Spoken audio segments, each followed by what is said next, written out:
ఎంత దాకా చదవాలి అంటే, నీ స్థాయికి తగ్గట్టు అని ఏమైనా భవిష్యత్తులో చెప్తారేమో. ఇప్పుడు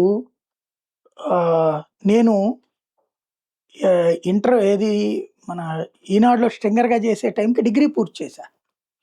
డిగ్రీ ఎగ్జామ్ ఇవాళ ఫైనల్ ఎగ్జామ్ రాసి, రేపెళ్లి ఈనాడులో ఇంటర్వ్యూకి అటెండ్ అయితే, 2 రోజుల్లో నాకు కాలొచ్చింది జాయిన్ అవ్వమని చెప్పి స్ట్రింగర్‌గా. నాకప్పుడు ఆ డిజిగ్నేషన్ ఇది తెలవదు. ఇంటర్వ్యూకి పిలిచినప్పుడు మాత్రం "నువ్వేం చదివావు డిగ్రీ" అంటే, "ఇక్కడ ఇది ఇంటర్మీడియేట్ క్వాలిఫికేషన్ చాలు స్ట్రింగర్‌కి. నీకు చదువు ఎక్కువే.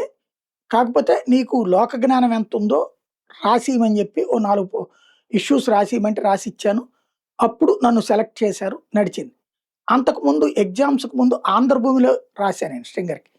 అక్కడ ఒక డేట్ లైన్‌కి ఇద్దరం కన్ఫర్మ్ అయ్యాం. ఒక డేట్ లైన్ అంటే ఒక ఏరియాకనమాట. ఇద్దరం సెలెక్ట్ అయ్యాం. ఇద్దరికీ సేమ్ మార్కులొచ్చినాయి. ఇద్దరూ ఉచితంగా చేయండి. ఓ 3 నెలల తర్వాత ఎవరో ఒకళ్ళని కన్ఫర్మ్ చేస్తానంటే, అవతల అతను ఒక ఆటో డ్రైవర్‌గా చేస్తున్నాడు. అంతకుముందు జర్నలిజంలో చేసిన అనుభవం ఉన్నటువంటి అతను. అతను నా దగ్గరకొచ్చి, "నా ఆర్థిక పరిస్థితి బాగాక నేను చేస్తున్నాను.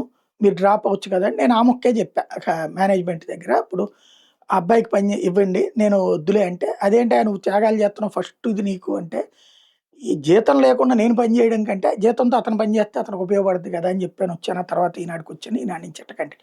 ఇదంతా ఎందుకు చెప్పాల్సొస్తుందంటే, ఇప్పుడు జరుగుతున్నటువంటిది అధిక క్వాలిఫికేషన్ ఉంటే మొన్న ఈ మధ్యన తమిళనాడులో కోర్టు ప్యూన్ ఉద్యోగానికి పీజీ చేసిన అతను ఉంటే అతనికి డిస్‌క్వాలిఫై చేసింది.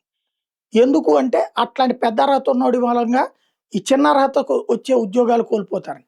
ఇప్పుడు అమెరికాలోనట ఉద్యోగం కోసం మనోళ్ళు అప్లై చేసుకుంటుంటే ఐటీ, ఫైనాన్స్, లా, అకౌంటింగ్ తదితర వైట్ కాలర్ రంగాల్లో ఉద్యోగాలు లభించక చిన్న చిన్న వాటిట్లో పనిచేస్తుంటే అలాంటి చోట్లన ఈ ఎక్కువ క్వాలిఫికేషన్ ఉన్నోళ్ళని తీసుకోవట్లేదట. ఎందుకు అంటే, ఇవాళ నీకు ఏమీ లేక ఇక్కడ మా దగ్గరొచ్చి చేరుతున్నావు. 4 రోజులు పోయాక మంచి ఉద్యోగం రాగానే నువ్వు అటెళ్ళిపోతావు కాబట్టి తీసుకోలేదు అని చెప్తున్నారట. ఇది ఇప్పుడు అమెరికాలో ఉందన్నటువంటిది నేను చెప్పట్లేదు. ఈనాడు చెప్తుంది.